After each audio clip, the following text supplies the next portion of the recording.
കൊണ്ടുവരാൻ വേണ്ടിയാണ് ഈ രണ്ട് കാര്യവും പറയുന്നത്. എന്താണ്? നിങ്ങളുടെ നീതി നിയമജ്ഞരുടെയും ഫരിസേയരുടെയും നീതിയെ അതിശയിക്കുന്നില്ലെങ്കിൽ നിങ്ങൾ സ്വർഗരാജ്യത്തിൽ കയറുക പോലുമില്ല എന്ന് ഞാൻ നിങ്ങളോട് കണ്ടോ. മറ്റേ ആള്, ആദ്യത്തെ ആള് പാപം ചെയ്യുന്നുണ്ടെങ്കിലും അയാൾ ദൈവരാജ്യത്തിൽ കയറും. എന്തുകൊണ്ട് കയറും? യേശുക്രിസ്തുവിൽ വിശ്വസിക്കുന്നതിലൂടെ. രണ്ടാമത്തെ ആള് അയാൾ ചെറിയവനായിരിക്കും. രണ്ടാമത്തെ ആള് നിയമവും പാലിക്കുന്നു, അത് പഠിപ്പിക്കുകയും ചെയ്യുന്നു, അതോടൊപ്പം യേശുവിൽ വിശ്വസിക്കുന്നു. അപ്പൊ അവൻ ആരാണ്? സ്വർഗരാജ്യത്തിൽ വലിയവൻ. എന്നാൽ നിങ്ങളുടെ നീതി നിയമജ്ഞരുടെയും ഫരിസേയരുടെയും നീതി പോലെ ആണെങ്കിൽ നിങ്ങൾ സ്വർഗരാജ്യത്തിൽ പ്രവേശിക്കുക പോലുമില്ല.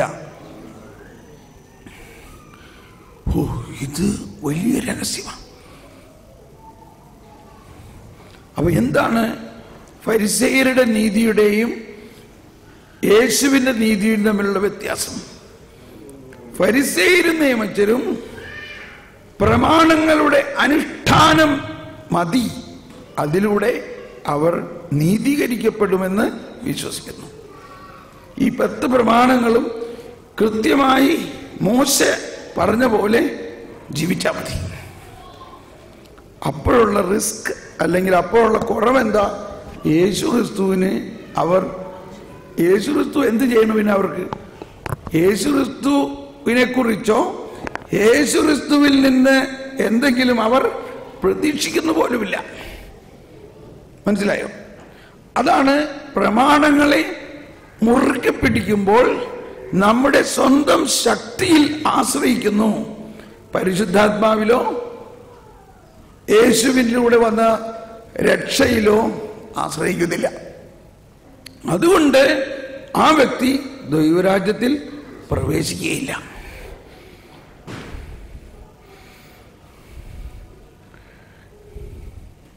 Is it clear? എന്നാൽ ഒരു വ്യക്തി യേശുവിൽ വിശ്വസിക്കുകയും യേശുവിനെ രക്ഷകനും നാഥനുമായി സ്വീകരിക്കുകയും യേശുവിന്റെ വിശ്വാസത്തിലൂടെ പരിശുദ്ധാത്മാവിനെ സ്വീകരിക്കുകയും ചെയ്യുന്ന വ്യക്തി ദൈവരാജ്യത്തിലാണ്. പക്ഷേ അവൻ ഈ ജീവിതത്തിൽ ഉള്ള അവന്റെ ബലഹീനതകളും പാപങ്ങളും ഉള്ളതുകൊണ്ട് അവൻ ചെറിയവനായിരിക്കും. ഈ ചെറിയ അവസ്ഥയിൽ നിന്ന് പരിശുദ്ധാത്മാവ് തന്നെ അവനെ വലിയ അവസ്ഥയിലേക്ക് കൊണ്ടുവരും. അങ്ങനെ വലിയ അവസ്ഥയിലായി കഴിയുമ്പോൾ ചെറിയവരെല്ലാം വലിയവരൊപ്പം, കണ്ടോ, അവരൊപ്പമാകും. ചെറിയവരെല്ലാം വലിയവരുടെ ഒപ്പമാകും. അപ്പോഴേക്കും നമ്മൾ മരിച്ചു കഴിഞ്ഞിരിക്കും എന്ന് പറഞ്ഞാൽ നമ്മുടെ ജീവിതത്തിന്റെ ഒരു രൂപാന്തരീകരണത്തിലേക്ക് വരും. Praise the Lord. അപ്പൊ അത് ക്ലിയർ ആയല്ലോ. ഇനി എന്താണ്? ശുദ്ധീകരണം. അത് ഒരു സീരീസ് ഓഫ് ടോക്ക് ഞാൻ പറയാനുള്ളതാണ്. അത് 8 കാര്യങ്ങൾ പറയാനുണ്ട് അതിനകത്ത്.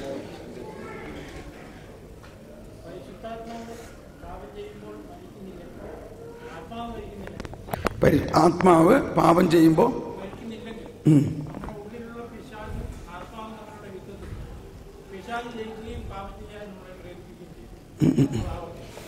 ഇതൊക്കെ എവിടെ നിന്ന് കിട്ടണേ? ഇതാ എന്താ ഒന്നുകൂടി പറഞ്ഞേ? ഞാനിതിവിടെ റിപ്പീറ്റ് ചെയ്യാം. അത് ഇങ്ങോട്ട് വായോ. ഇത് ഓക്കെ.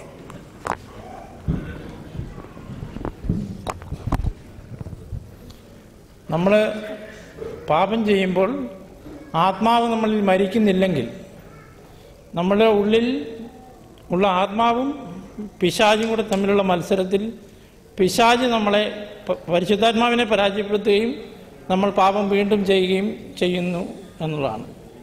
കാരണം ഇപ്പം മൗലിക പാപങ്ങൾക്ക് ഓരോ മൗലിക പാപങ്ങൾക്കും ഓരോ കറസ്പോണ്ടിങ് ആയിട്ടുള്ള ഡെമൻസുണ്ട്.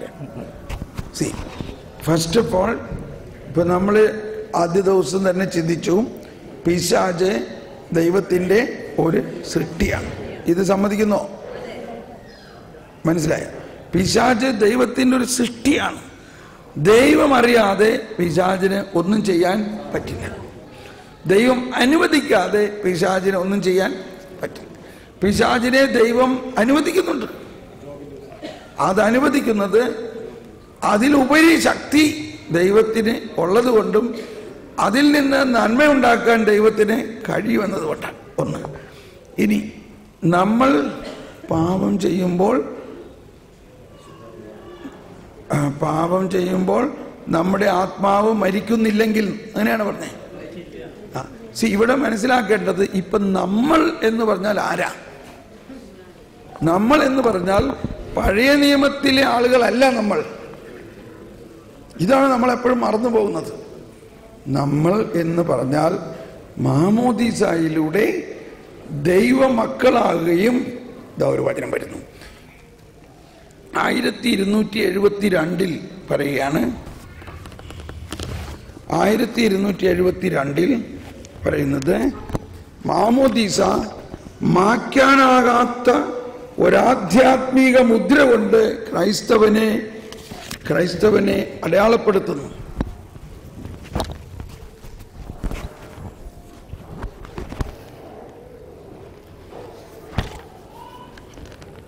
മാമോദീസ സ്വീകരിച്ച വ്യക്തി മാമോദീസ വഴി ക്രിസ്തുവിന്റെ ശരീരത്തിലേക്ക് ചേർക്കപ്പെട്ട് ക്രിസ്തുവിനോട് അനുരൂപപ്പെടുന്നു. നമ്മൾ പറഞ്ഞല്ലോ, അവൻ മറ്റൊരു ക്രിസ്തുവാണ്.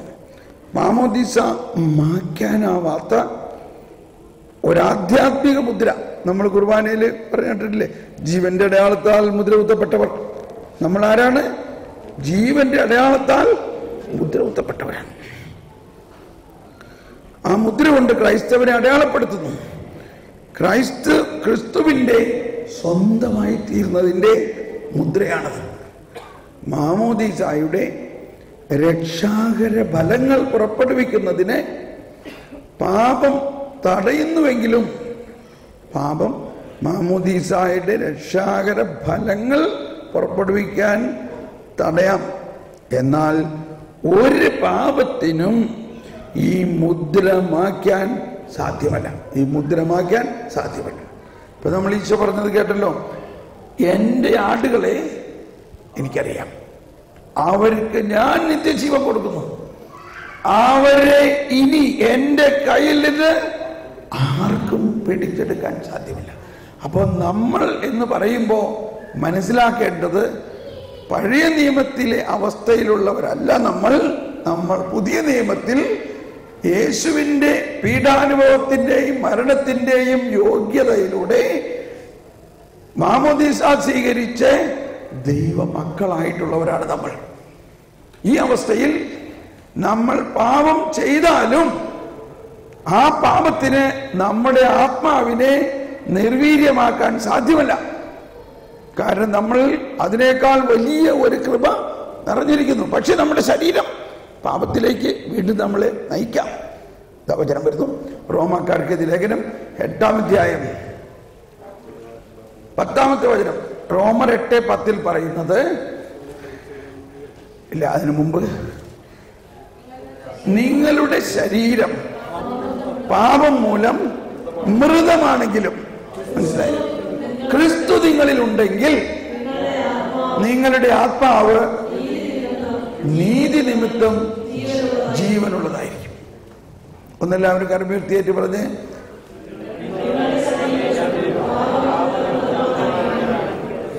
ക്രിസ്തു നിങ്ങളിലുണ്ടെങ്കിൽ. അപ്പൊ ഇത് ഒന്നാമത്തെ വചനം ഇതാണ്. 8-ാം അധ്യായത്തിൽ 1-ാമത്തെ വചനം, യേശു ക്രിസ്തുവിനോട് ഐക്യപ്പെട്ടിരിക്കുന്നവർക്ക് ഇനി ശിക്ഷാവിധി ഇല്ല. എന്താണ്? യേശു ക്രിസ്തുവിന്റെ ജീവാത്മാവിന്റെ നിയമം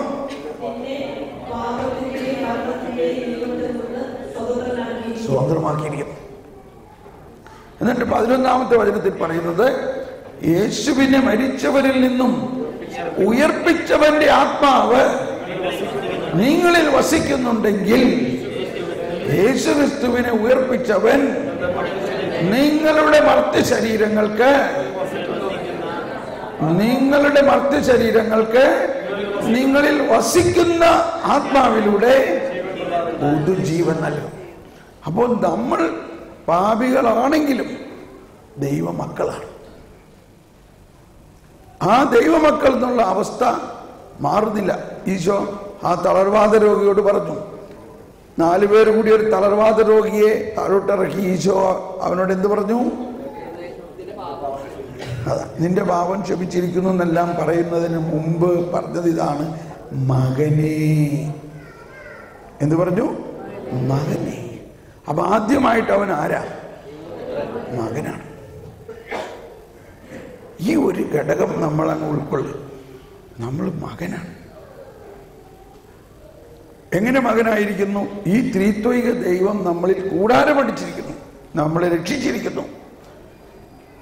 ആ അവസ്ഥയിൽ ആണെങ്കിലും നമ്മുടെ ബലഹീനതയിലൂടെ നമ്മൾ പല പാപങ്ങളും ചെയ്തു പോകുന്നുണ്ട്. അതാണ് നമ്മൾ കുമ്പസാരിക്കേണ്ടതും പശ്ചാത്താപത്തിന് ചെയ്യേണ്ടത്. പക്ഷെ ആ പാപങ്ങൾ ചെയ്യുന്നത് കൊണ്ട് നമ്മുടെ ആത്മാവിനെ ആ പാപങ്ങൾക്ക് തകർക്കാൻ സാധ്യമല്ല. കർത്താവ് ഗ്യാരണ്ടി ചെയ്തിരിക്കുകയാണ്. ഗ്യാരണ്ടി. യേശുക്രിസ്തുവിൽ വിശ്വസിക്കുന്നവനാണെങ്കിൽ നീ ആരുടെയാ? നീ ആരുടെയാ? നീ യേശുവിന്റെ. എൻ്റെ ആടുകളെ ഞാൻ എന്നിൽ നിന്ന് അകറ്റാൻ സമ്മതിക്കില്ല. Okay, you have something? Yes.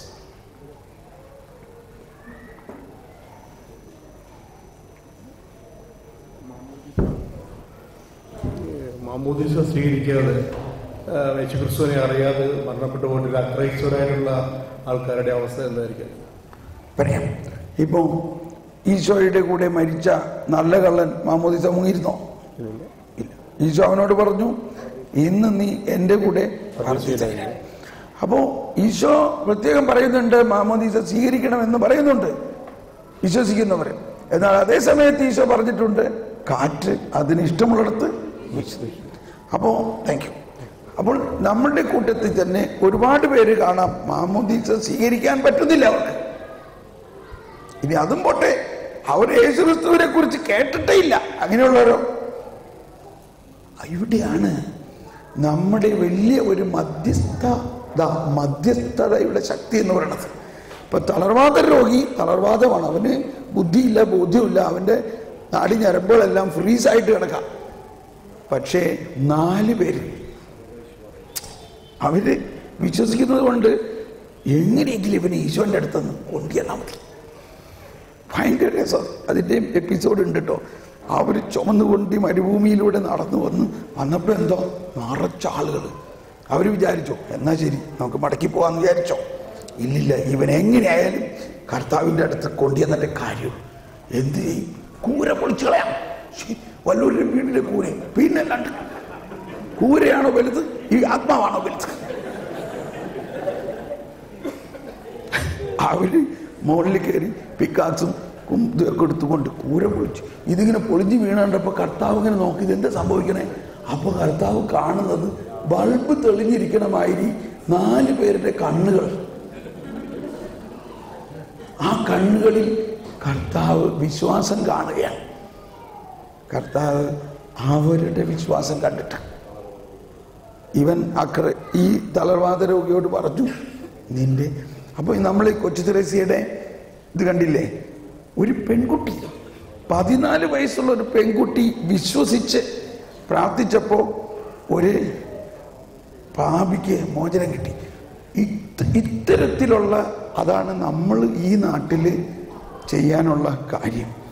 നമ്മൾ ഈ വിശ്വാസത്തിൻ്റെ ഉന്നതത്തിലേക്ക് വന്നു കഴിയുമ്പോൾ മാമോദീസായിലൂടെയും സ്ഥൈര്യലേപനത്തിലൂടെയും കുർബാനയിലൂടെയും നമ്മളൊക്കെ ഇത്രയും വലിയ നൽകിയിരിക്കുന്നത് എങ്ങനെയെങ്കിലും സ്വർഗത്തിൽ പോകാൻ വേണ്ടിയല്ല.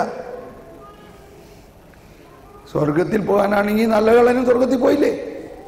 സ്വർഗത്തിൽ പോണത് ഇത്ര വലിയ കാര്യമൊന്നുമല്ല.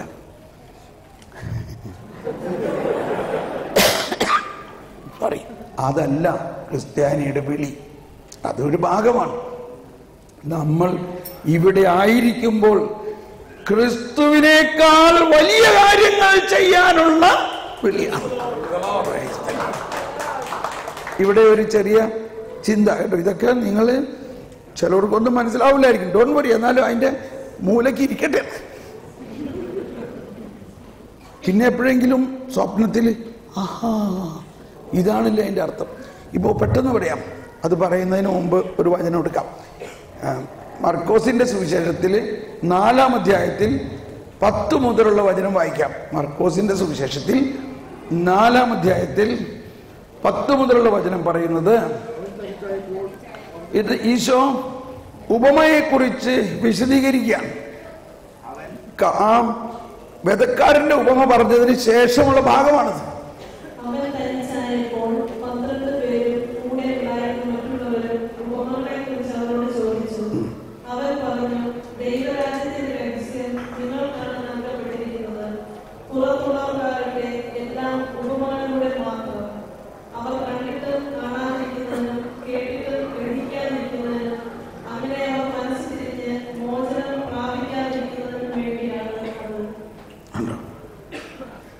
പെട്ടെന്നൊരു ഷോക്ക് അടിക്കുന്ന മാതിരിയാണ് ഇത് വായിക്കുമ്പോൾ. ആദ്യം ചിന്തിക്കുന്നത് എന്തോ പ്രിന്റിങ് മിസ്റ്റേക്ക് ഉള്ള മാതിരിയാണ്, ഇല്ലേ? ഒരു നെഗറ്റീവ്, ഒരു പ്രിന്റിങ് മിസ്റ്റേക്കോ നെഗറ്റീവ്. ഇതൊക്കെയാണ്. ഒന്ന് മനസ്സിലാക്കണം, കർത്താവിൽ ഒരു നെഗറ്റീവും ഇല്ല. അപ്പം ഇതിൻ്റെ അകത്ത് എന്തോ ഒരു രഹസ്യമുണ്ട്. ഒന്നുകൂടി വായിച്ചേ. ദൈവരാജ്യത്തിൻ്റെ രഹസ്യം നിങ്ങൾക്കാണ് വെളിപ്പെടുത്തിയിരിക്കുന്നത്, പുറത്തുള്ളവർക്കെല്ലാം ഉപമകളിലൂടെ. എന്തിനാണ് എല്ലാവരും കരമുയർത്തി? അവർ കണ്ടിട്ടും കാണാതിരിക്കുന്നതിനും കേട്ടിട്ടും ഗ്രഹിക്കാതിരിക്കുന്നതിനും, അങ്ങനെ അവർ മനസ്സ് തിരിഞ്ഞ് മോചനം പ്രാപിക്കാതിരിക്കേണ്ടതിനും വേണ്ടിയാണ് ഇത് യേശയ്യായിൽ തന്നെ പ്രവചിച്ചിട്ടുള്ളതിന്റെ സംഭവമാണിത്. അതുകൊണ്ടാണ് ഈശോ ഇത് പറയുന്നത്. യേശയ്യ പറഞ്ഞിട്ടുള്ളതാണ്. കർത്താവ് ഈശോ മിശിഹായുടെ ക്യാരക്ടറിസ്റ്റിക്കും ഈശോയുടെ പരസ്യ പ്രഘോഷണത്തിൽ ഉണ്ടാവുന്ന രഹസ്യങ്ങൾ യേശയ്യായിൽ മുൻകൂട്ടി അവതരിപ്പിച്ചിട്ടുണ്ട്. അപ്പൊ എന്താ ഇതിൽ നിന്ന് മനസ്സിലാക്കേണ്ടത്? ആർക്കെങ്കിലും ഒരു സൂചന കിട്ടുന്നുണ്ടോ?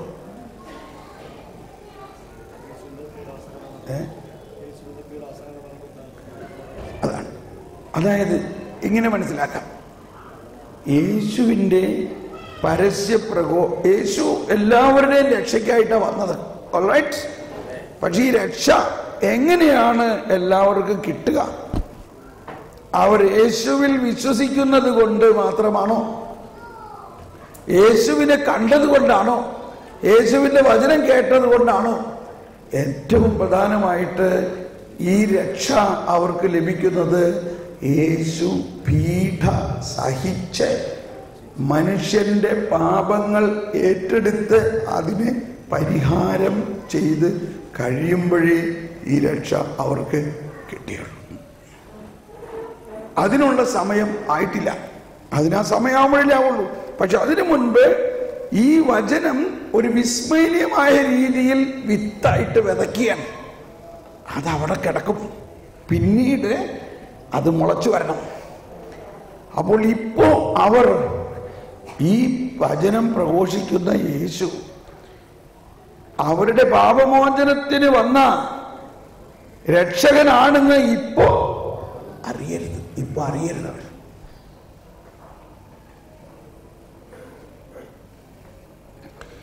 ഇപ്പോ അവരറിഞ്ഞാൽ, അവരെല്ലാവരും കൂടി യേശുവിൻ്റെ അടുത്ത് പാപമോചനത്തിന് വന്നാൽ, അതല്ലല്ലോ പ്ലാൻ. യേശുവിന് അവർക്ക് എല്ലാവർക്കും പാപമോചനം കൊടുക്കാൻ പറ്റുമോ? യേശുവിന് പാപമോചനം കൊടുക്കണമെങ്കിൽ എന്ത് ചെയ്യണം? യേശു കുരിശ് മരണവും ഉത്ഥാനവും സംഭവിക്കണം. Is it clear? ഇപ്പൊ നോക്കിയേ, ഇപ്പൊ ഈ പുതിയ നിയമത്തിലെ യേശുവിന്റെ പരസ്യ ജീവിതത്തിലെ പ്രധാന ഒരു രഹസ്യം ഇതായിരുന്നു. യേശു പരസ്യ ജീവിതം പറഞ്ഞുവെങ്കിലും ആരും യേശുവാണ് മിശിഹ എന്ന് ആരും അറിയരുത്. വിരളിലുണ്ടാവുന്ന കുറച്ച് പേർക്ക് മാത്രം അറിവ് കൊടുത്തിട്ട് ഈ ദൈവം തമ്പുരാൻ ഒരു മരപ്പണിക്കാരൻ, ജോസഫിന്റെ മകൻ, അച്ഛന്റെ മകനായ ഒരാളെന്നുള്ള രീതിയിൽ ഇങ്ങനെ നടക്കണം. ഇപ്പൊ അവരറിയരുത്. അതുകൊണ്ടാണ് ഈശോ വേറൊരു സ്ഥലത്ത് പറഞ്ഞു, എന്താ ആളുകൾ എന്നെ കുറിച്ച് പറയണേ? ഈ അർത്ഥത്തിലാണ്. ആർക്കെങ്കിലും മനസ്സിലായിട്ടുണ്ടോ ഞാനാണ് മിശിഹാ എന്ന്? അപ്പോ അങ്ങനെ ചോദിച്ചില്ല, എന്താ എന്നെ കുറിച്ച് പറയണേ? അപ്പൊ അവര് പറഞ്ഞു, നീ വലിയൊരു പ്രവാചകനാണെന്ന്, യോഹന്നാൻ മൗദാന ഉയർത്തെഴുന്നേറ്റവനാണെന്ന്, ഏലിയായാണെന്ന്, ജെറമിയാണ്. Okay okay. അപ്പൊ ആർക്കും ഇതുവരെ പിടികിട്ടിയിട്ടില്ല ഞാൻ എന്നിട്ട് ഈശോ അപ്പസ്തോലന്മാരോട് ചോദിക്കുകയാണ്, നിങ്ങൾ എന്താ പറയണേ?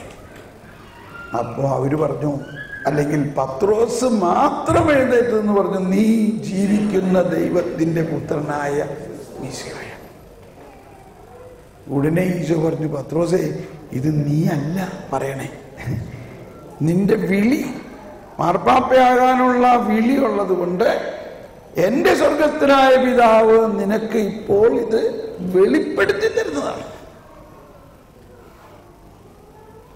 എന്നിട്ട് പറഞ്ഞു, നീ ബ്ലെസ്സഡ്, നീ അനുഗ്രഹീതൻ, നീ പാറയാവുന്നു, ഈ പാറമേൽ എന്റെ പള്ളി ഞാൻ പണിയും.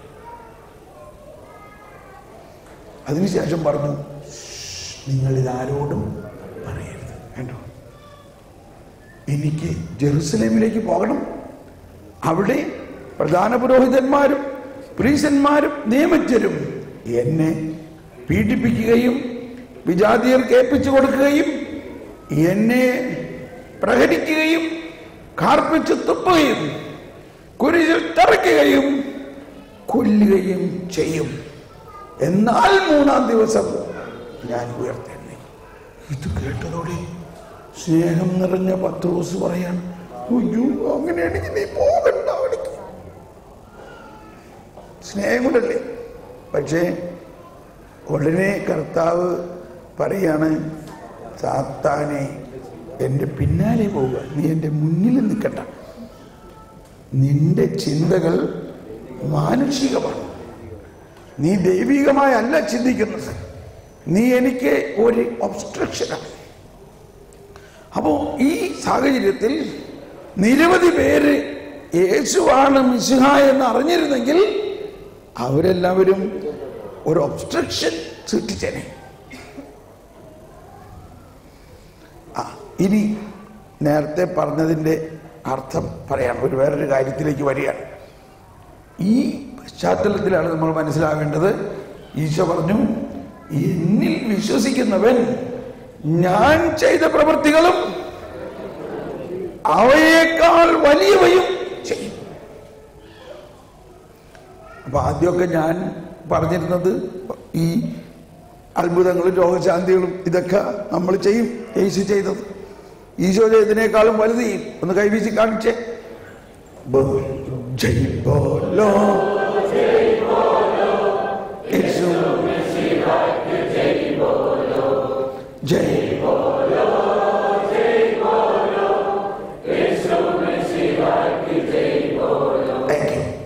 അപ്പൊ ഈശോ ഇവിടെ പറഞ്ഞതിന്റെ അർത്ഥം ശ്രദ്ധിക്കണേ.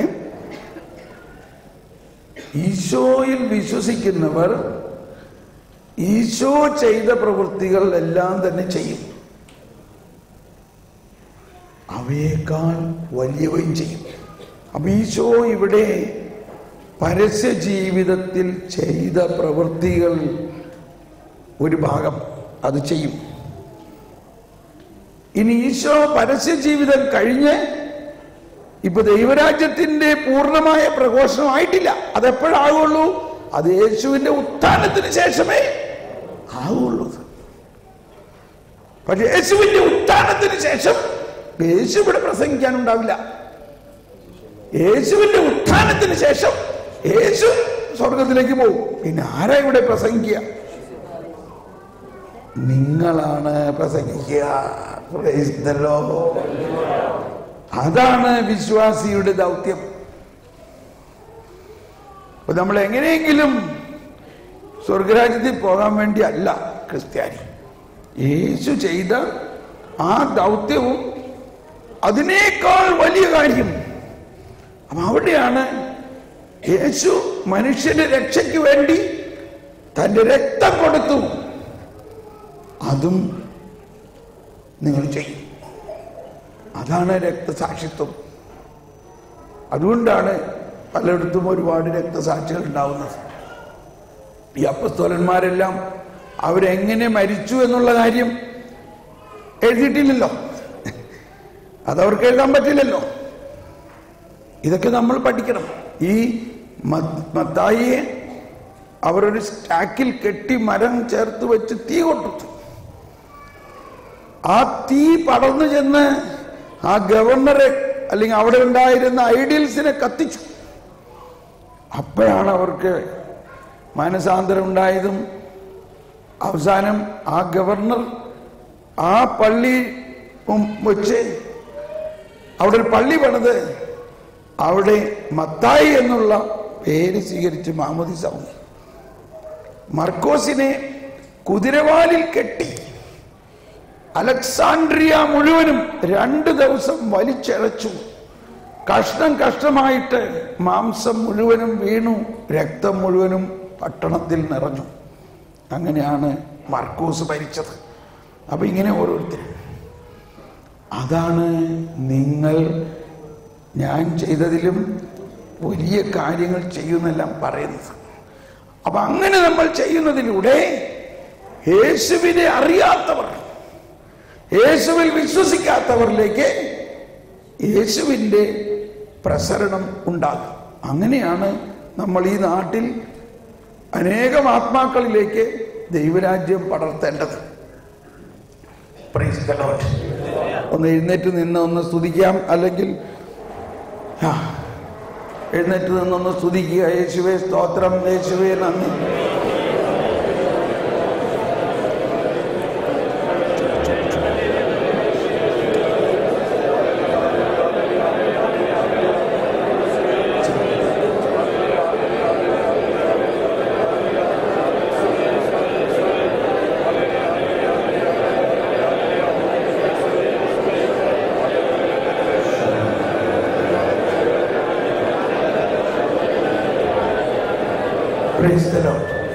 നമുക്കിരിക്കാം.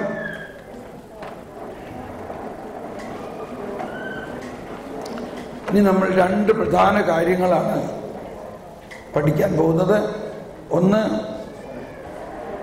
നമ്മുടെ ജീവിതത്തിൻ്റെ ഈ പ്രധാന ഭാഗം മരണത്തിന് ശേഷമാണെന്ന് നമ്മൾ ആ ദിവസം ചിന്തിച്ചൂലേ. നമ്മുടെ ക്രിസ്തീയ ജീവിതം നിത്യജീവനാണ്, അനന്തജീവനാണ്. ഈ ഭൂമിയിലെ ജീവിതം വളരെ ഹ്രസ്വ കാലഘട്ടമാണെങ്കിലും ആണ്. എന്നാൽ മരണാനന്തര ജീവിതം അനന്തമായ ജീവിതമാണ്. അപ്പോ അതാണ് നമ്മുടെ വിശ്വാസ പ്രമാണത്തിന്റെ പ്രധാന രഹസ്യം. നമ്മൾ വിശ്വസിക്കുന്നു ശരീരത്തിന്റെ ഉയർപ്പിലും നിത്യമായ ജീവിതത്തിലും നമ്മൾ വിശ്വസിക്കുന്നു.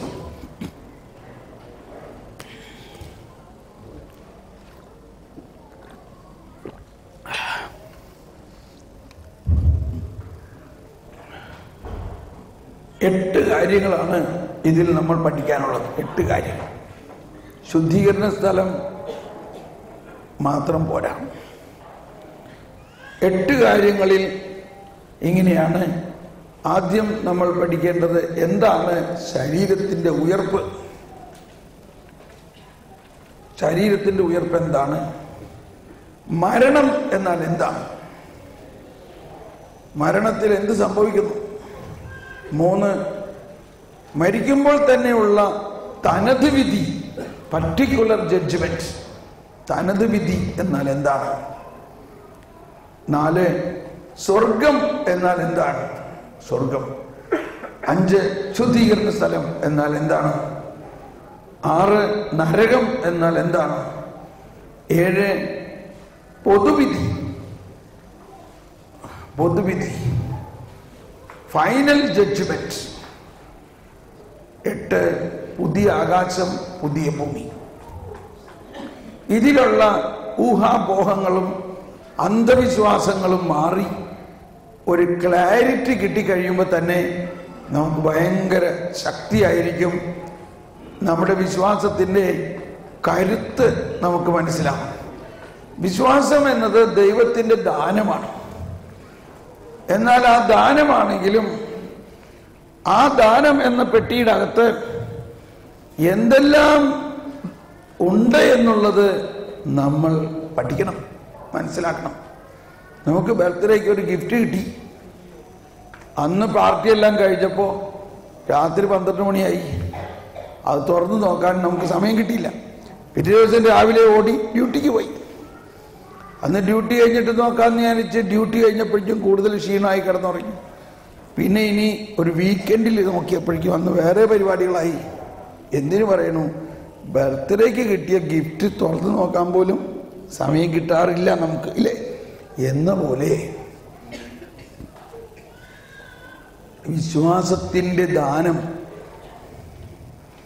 മാമോദീസായിലൂടെ നമുക്ക് കിട്ടിയിരിക്കുന്നു. അത് അബ്രാഹത്തിന് ദൈവം വാഗ്ദാനം ചെയ്തതനുസരിച്ചും അബ്രാഹത്തിന് കൊടുത്ത വിശ്വാസം തന്നെയാണ്.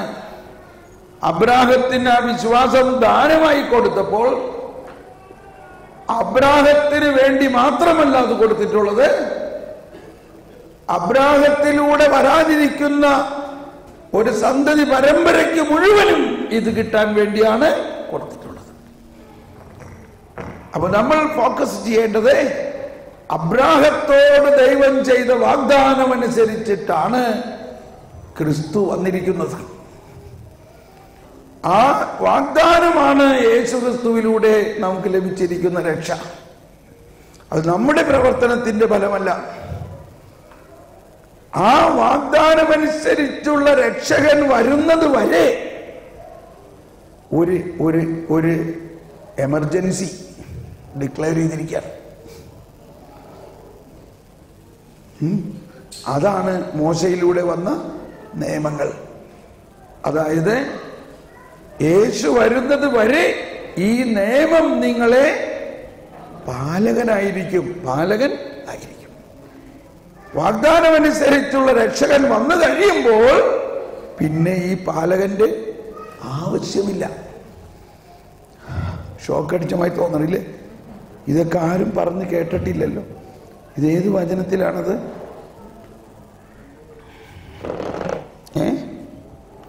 എവിടെയാ? 2 കൊരിന്ത്യർ പാലകനെ കുറിച്ച് പറഞ്ഞിരിക്കുന്നത്. റോക്കോക്കോ ഗാലഫിലിക്കോ എന്ന് പറഞ്ഞാൽ റോമൻസ്, കൊറിന്ത്യൻസ്. റോക്കോക്കോ ഗാലഫിൽക്കോ, ഗലാത്യ, ഗലേഷ്യൻസ്, എഫീഷ്യൻസ്, ഫിലിപ്പിയൻസ്, കൊളോഷ്യൻസ്. ഗാൽ എ ഫിൽക്കോ, മനസ്സിലായില്ലേ? തെസലോനിയ 1-2, തിമത്തി, ഫിലിഹി, ടൈറ്റസ്, ഫിലിമോൻ, ഹീബ്രൂസ്. റോക്കോക്കോ ഗാലഫിൽക്കോ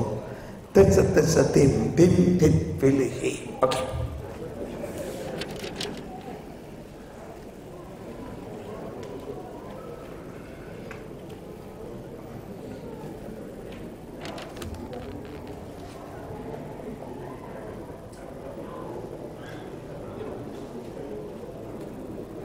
പെട്ടെന്ന് വിശ്വാസത്തിൻ്റെ ഈ കൈമാറ്റത്തെക്കുറിച്ച് നമ്മൾ മനസ്സിലാക്കാൻ പോവുകയാണ്. ഗലാത്യ ലേഖനത്തിലാണ്. അതിൻ്റെ ശീർഷകം നിയമമോ വിശ്വാസമോ? എന്താ വേണ്ടേ നിങ്ങൾക്ക്? നിയമമോ വാഗ്ദാനമോ?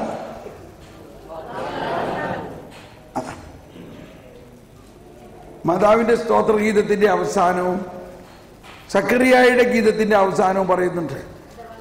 അവിടുത്തെ കാരുണ്യാതിരേകത്തിന്റെ അനുസ്മരിച്ചുകൊണ്ട് ഇത് ഞങ്ങളുടെ പിതാക്കന്മാരായ അബ്രാഹത്തിനോടും അവന്റെ സന്തതികളോടും ദൈവം എന്നേക്കുമായി ചെയ്ത വാഗ്ദാനം അനുസരിച്ചിട്ടാണ് ഇപ്പോൾ ഈ രക്ഷ വന്നിരിക്കുന്നത്. അപ്പൊ ഇവിടെ 13 15 മുതൽ ഇങ്ങനെയാണ്. സോറി സഹോദരരെ, മനുഷ്യ സാധാരണമായ ഒരു ഉദാഹരണം പറഞ്ഞാൽ, ഒരുവന്റെ ഉടമ്പടി ഒരിക്കൽ സ്ഥിരീകരിച്ചതിന് ശേഷം ആരും അത് അസാധുവാക്കുകയോ അതിലെന്തെങ്കിലും കൂട്ടിച്ചേർക്കുകയോ ചെയ്യാറില്ല. എളുപ്പം മനസ്സിലാക്കാൻ നമ്മൾ ഒരു വിൽപത്രം എഴുതി, ആ വിൽപത്രം രജിസ്റ്റർ ചെയ്തു.